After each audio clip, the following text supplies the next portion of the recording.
What's going on, everyone? Now, I'm following us on Instagram. If not, we'll put the link down below so you can follow us. Y'all know that I'm out here in Georgia and the missus out there in Texas. She's tending to the garden here. There's no garden here yet, but we have a lot of friends that are interested about doing gardening in their apartments. So in this video, we're going to show you how to grow an easy patio container garden for beginners. And we're going to start right now.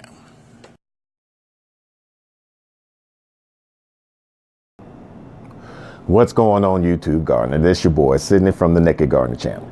After watching this video, you're going to learn about how to prepare your apartment patio garden. That's very easy for beginners. I'm going to talk about two major things to look out for: the pros and cons of starting your container garden, and things to look out for. So those two key elements, and there's different categories from there, but we're going to show you all about that. First, we're going to give you a preview of what this area looks like.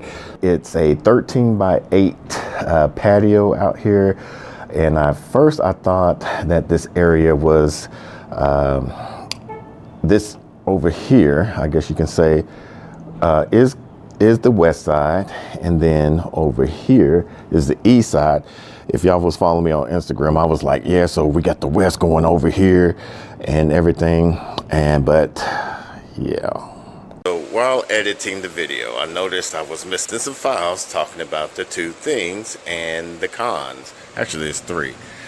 So the first thing you need to look at when you're in an apartment doing some container garden is you got to look for your light or your sunlight to see how much light you're getting.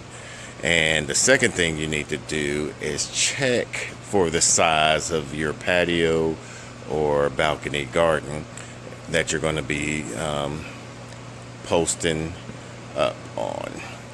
And then from there, you also want to check on the flooring.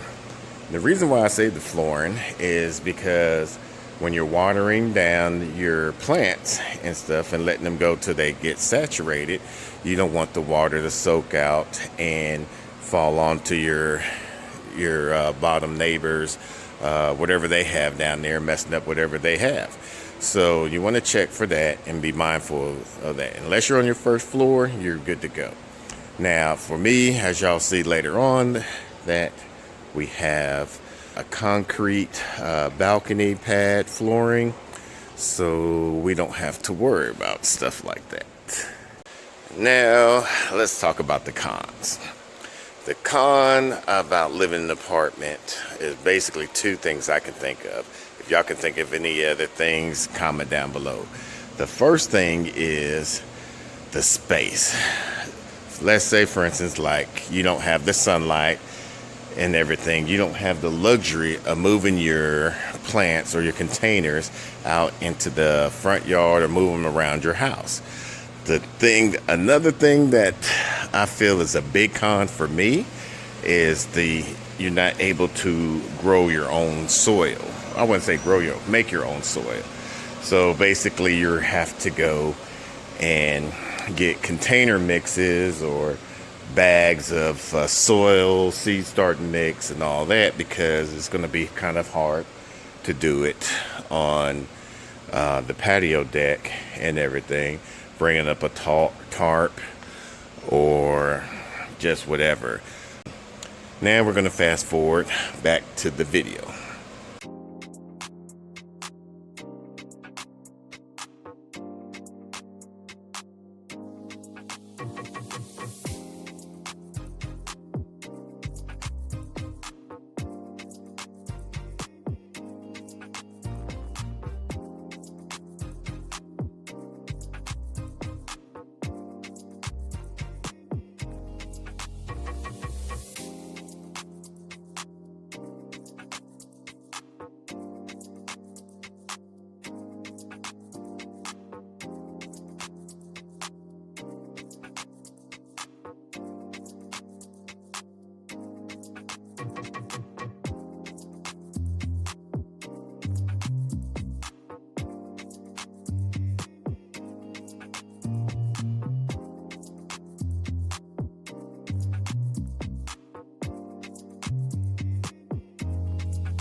Okay, as y'all can see, I got it nice and as clean as possible that I could get it at.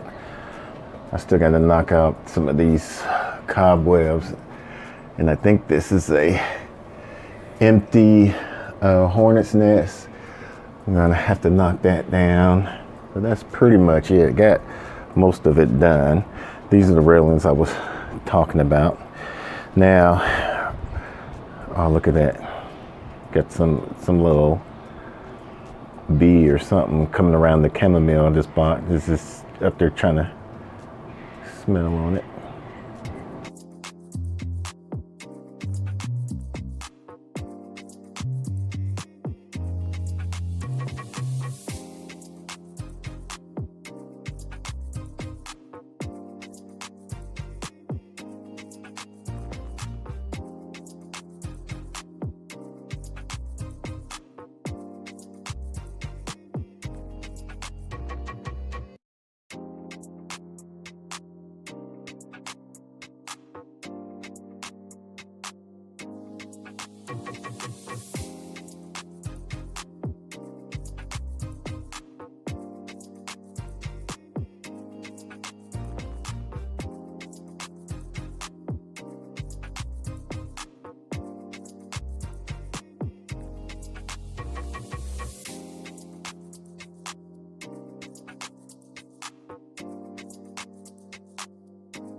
Okay, so now we're going to talk about key things that you need to have for a successful patio, especially if you're a beginner.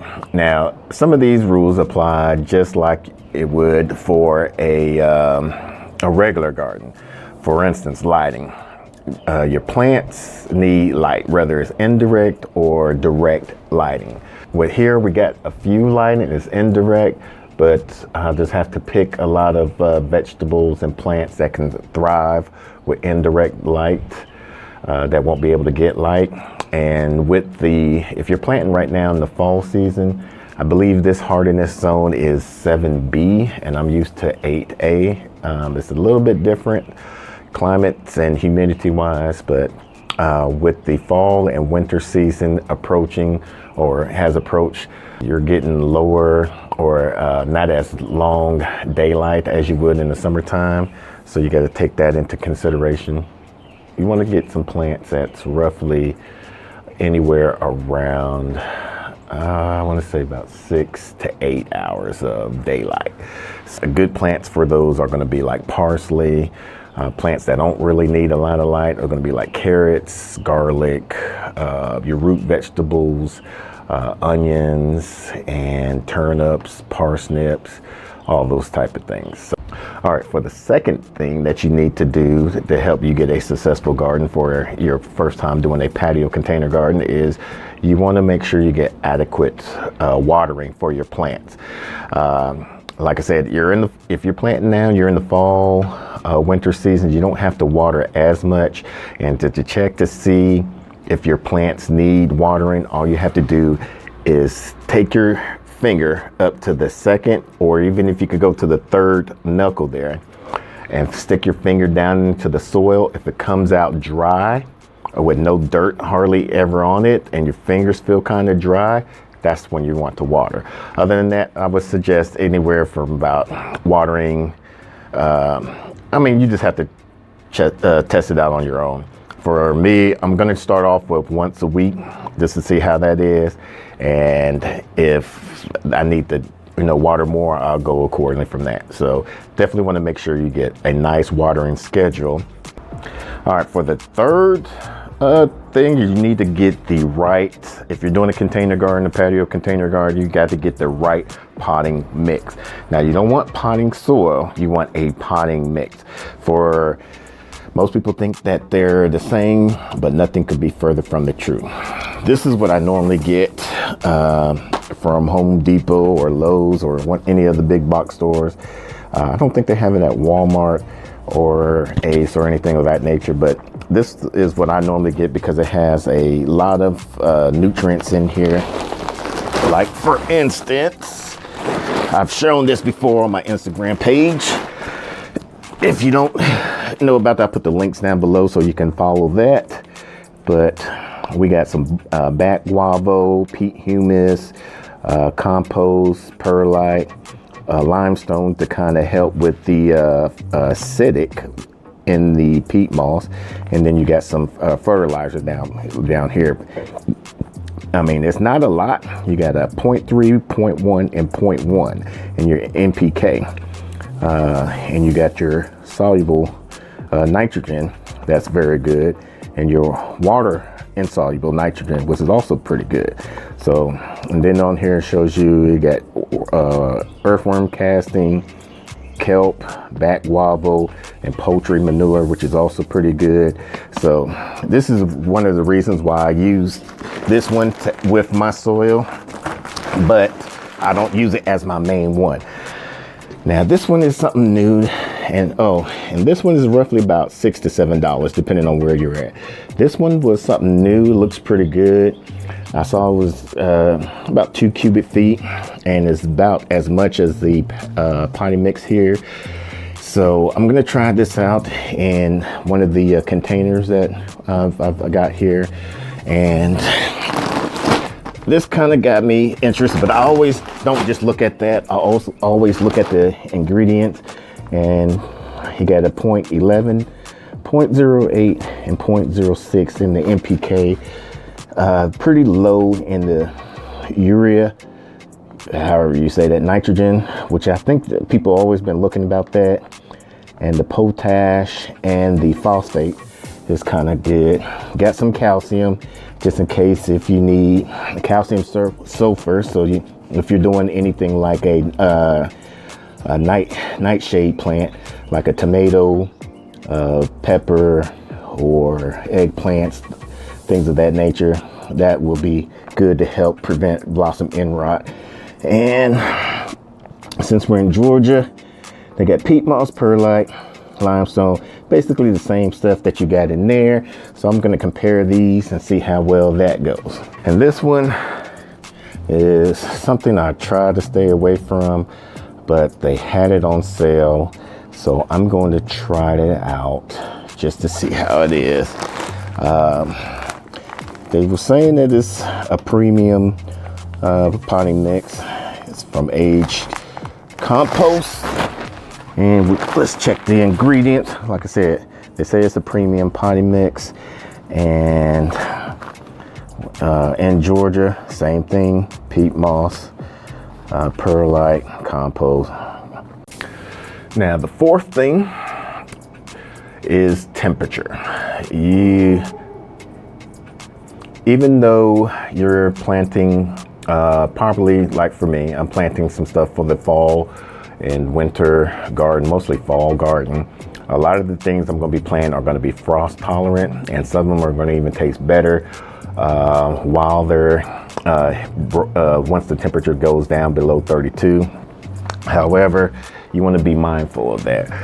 Like this rosemary plant right here, I believe in this hardiness zone, if right now in the container that it is in, it probably won't make it if it hits a good frost. However, if we put it in probably one of these containers and have it in there, it will be able to protect the root better, so the frost won't hit it as hard.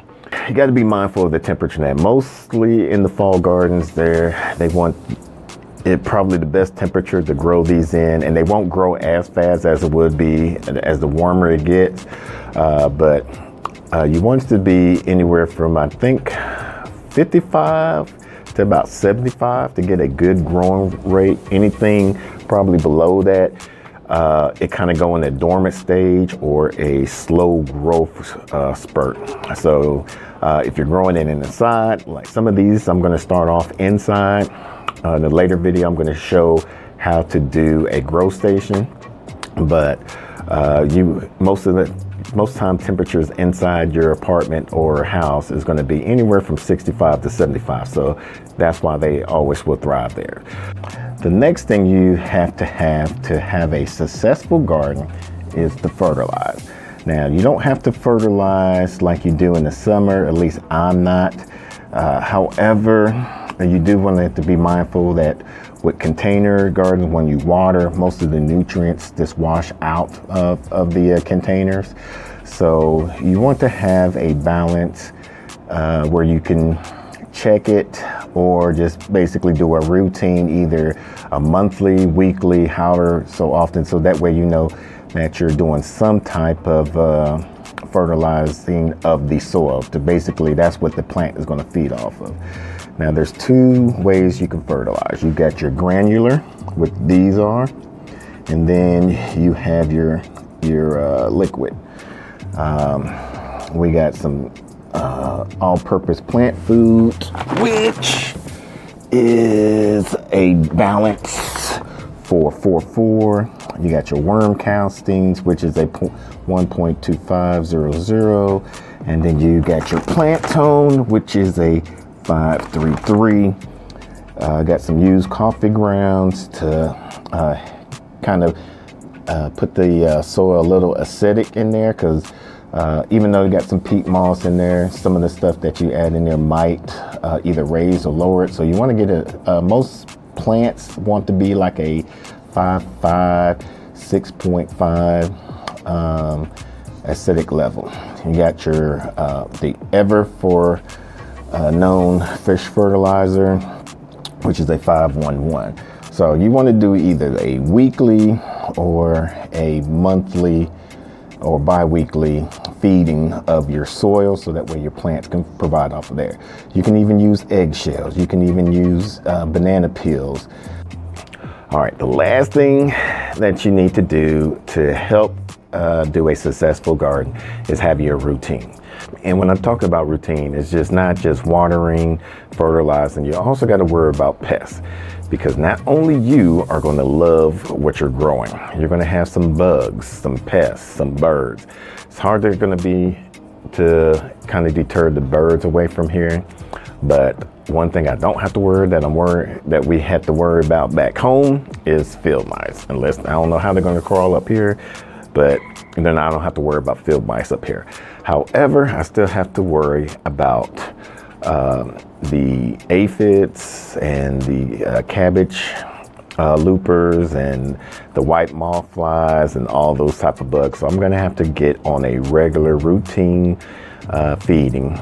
Luckily, I have an overhead here, so when I spray, I don't have to worry about, if it rains, to reapplying it on there. Unless, I mean, it might come in here just a little bit, but it's less of a chance that I have to worry about reapplying that after it rains and stuff. If I missed a way that you can think that can benefit for a first-time beginner, make sure you comment down below, so that way they can also learn from you as well, if anything that I missed from there.